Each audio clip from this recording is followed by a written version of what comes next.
All right, so we got our sheet with our name and our class hour on the back of it, got our ruler ready to go. So we're gonna go ahead and flip this over and let's get started on setting up our 2-point perspective box. We should be really used to this by now, drawing a horizon line just straight across our sheet.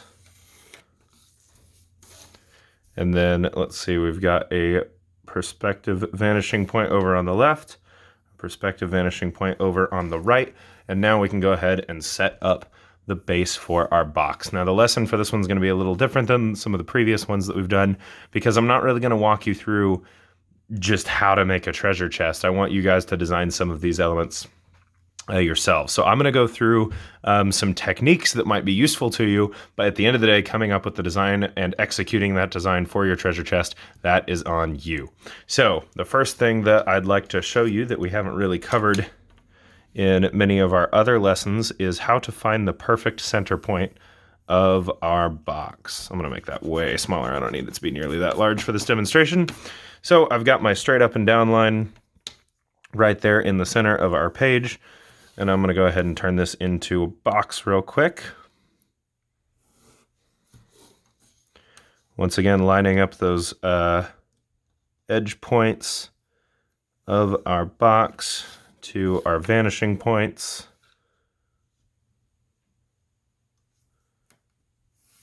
To maintain that perspective, because if you don't build this underlying structure properly, then all the details that you add on top of this are going to feel off just the same. So finish up the box with a straight up and down line for all of our edges.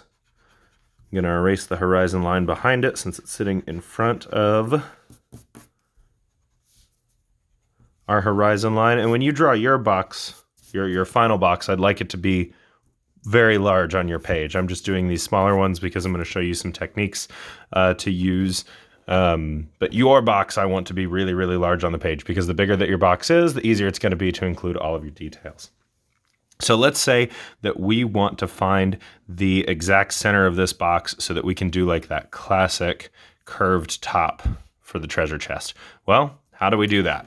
How do we know that we are exactly centered on our middle point on these edges without just kind of eyeballing it? Well, there's a trick for that. If we line up the corners and draw a line there, same thing with the other side, the point where they intersect is the exact middle of our box. Now you'll notice it's off to the left just a little bit from maybe where you would think the perfect center would be just by doing it optically, but that's because this box is in perspective. So if we do it over here on this right side, we can find this one too, just for practice. Gonna line up those two corners and draw our line. Well, there's our perfect center. So what can we do now that we know what the perfect center of our box is? Well, let's go ahead and draw that iconic curved treasure chest lid. So what I'm going to do is I'm going to extend those lines right there, and I'm going to put a top on this chest the same way that we did everything else. I'm just lining up that edge over here with our vanishing point and drawing that line. And then I'm going to just draw a curved semicircle that lines up right with that middle point. And then I'll do the exact same thing on this side.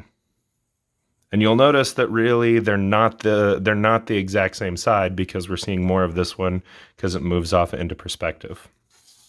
And then we'll do the same thing over here as well, using that construction line, that box that we drew earlier.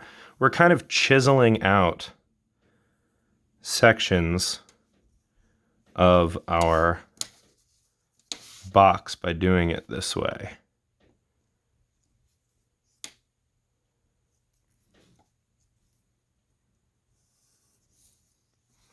Okay, so there's the other side.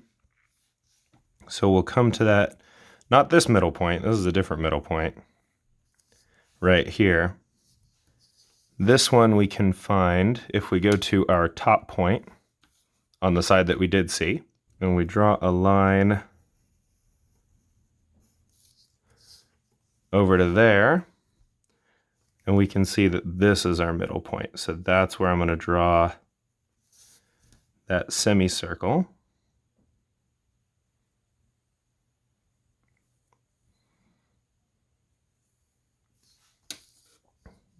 On that end of our chest.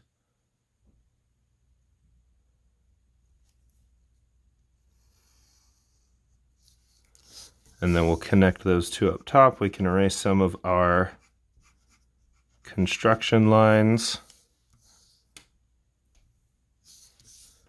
So there, we've got now like a little curved lid on our treasure chest.